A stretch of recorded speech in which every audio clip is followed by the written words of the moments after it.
Welcome back to my Throne Friends and Family. It's Dark Prince here back with another video. Now, if you watched my last video from part 1 on what my last job was like, alright, this is pretty much a continuing part, which is part 2. So, you guys already, if you watched my first part of the video, you probably already know, like, how the chicken place I worked at used to have delivery, and then, of course, went all downhill. Alright, so then after what happened, and just being like, like I said, I'm sorry, I'm just having trouble finding words. I usually don't want to recall memories, but the reason we lost our delivery driving thing is because our new owner, they got greedy and they wanted to benefit more, and they thought, oh, the catering menu is going to be easy, and in order for it to get delivered, $15 for it to be delivered. We only needed $5 to get it delivered, and then it just kept getting lower and lower. And I told you in my last video how we had to lose some of our other workers because of it. So now I was pretty much chosen to stay because of my inept ability to adapt to a new workplace in like probably a day or two or within the week. I was easy to memorize stuff. Wasn't that hard for me, but it just felt like it got more pressure onto me, and it's just like I said, we had to lose the other drivers, and of course I had to learn how to do the register and, well, take orders at the front register too, because I've only rung them up on delivery driving orders, and because that's how it was usually done. Well, basically, when I got cash orders, of course, I had to punch in the orders and then get the excess out and make sure. I also brought like a change bag with me so I can make sure I give change to the customers, or if they leave a tip, they said like keep the change. That's pretty much my tip. So, but anyway, I also had to learn the drive-through. I had to learn how to use the headset, and not only that, but I even had to learn how to do chicken. Like, had to learn how to bread original. Had to learn how to bread crispy. I even learned how to do grill too. The grill was easy. It's just pretty much like make sure to lay the chicken out, slap some seasoning on it, and then put it in the grilled oven. It gets that nice grill flavor taste. But after a certain amount of years though, they just canceled the grilled chicken. Like, because our oven kept breaking and breaking. Our new owner got tired of fixing that oven over and over. It was costing them money. And apparently the only way to save money, got rid of the grilled. They just got rid of the grilled oven, said like, get it out of here. I don't want it here no more. Forget it. It's costing us money. So now it was just only original and crispy. And then that's how it went. And for a couple of years.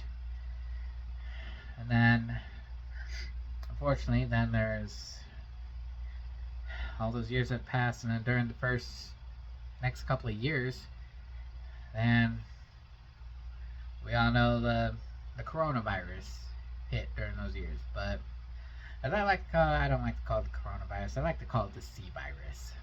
So it just gives it a little more flair. So, but anyway, drawing off that, but because of that, it got difficult, especially for all the restaurants, especially for the place that I worked at. It's really bad. We got less customers, but we got more customers. I guess it all depends on the day, but it was just more like a hit and miss. But because of that as well, because of how this was hitting things, our owner thought like we needed a new renovation. Like they're gonna tear down the old building and then rebuild it from the ground up. But the real truth is, they never destroyed it. They never took down the entire building. No. They just took out the insides. Every single employee, including myself, I doubt my main general manager, like, she barely helped with any of the heavy stuff. It was mostly she just moved over the light stuff. But the heavy stuff, though, me and most of the cooks and some of the other workers that we really had that strong arms to get those out of there. We had to move everything into like storage containment units. Like they literally brought storage containment units to that place, and we had to get everything in there. We had to get everything out of that store. Like we had to get the fryers in there. We had to dump all the oil too, because dumping all those oil out of the fryers, it's expensive. But of course, well, it was dark oil by the time I remember. Okay, I've got a very good memory. The oil was really dark, so they figured, it doesn't matter if the oil was dark. It's like way too dark to cook chicken in.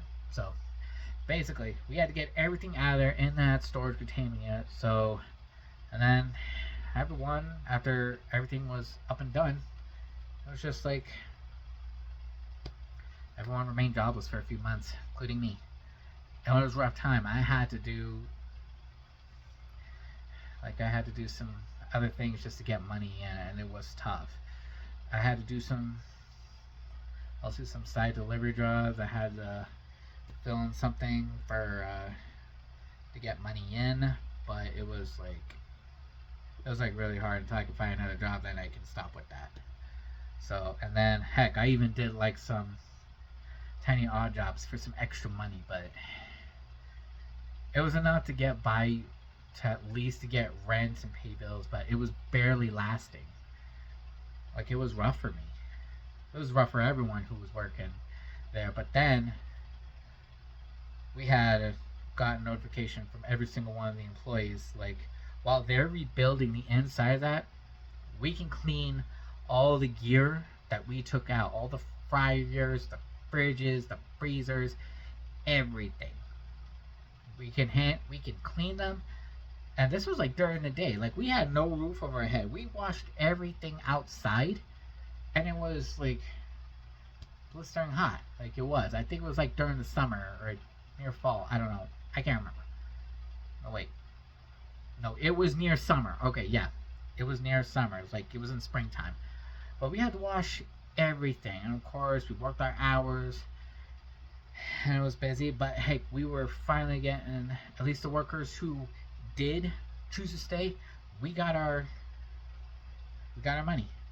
We got our money. We got it working. I was getting at least my money in so I can pay rent and everything. It was difficult during those times. Very difficult.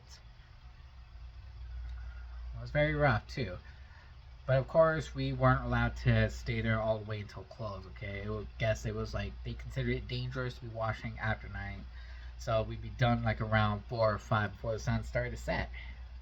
So then during that time, it was just like, well, at least my job was still considering me at that time. So then, if it was cleaning, so long I was getting money, then you know what? As long as I was getting paid, I was fine with it. I'm fine. Like, I'm not going to be cleaning all that gear for free. No. Luckily, they made sure that we got paid, and it was good. And during those months, like, they were just reconstructing the inside of the store. Like, they literally did not, like I said earlier, they did not just level the whole thing. They didn't. They didn't rebuild it from the ground up. No, they just literally tore from the inside and then just remodeled from the inside. I was like, of course. Of course, because then the workers, they're not getting paid by the people who are paying them to rebuild the entire store. And that's horrible. Well, time's almost up to this video. Stay tuned for my next part. Don't forget to like, subscribe, follow, and hit the notifications. And like I said, catch up with part 1 of my story from my last video. I'm going to be doing another part. Then, see you soon.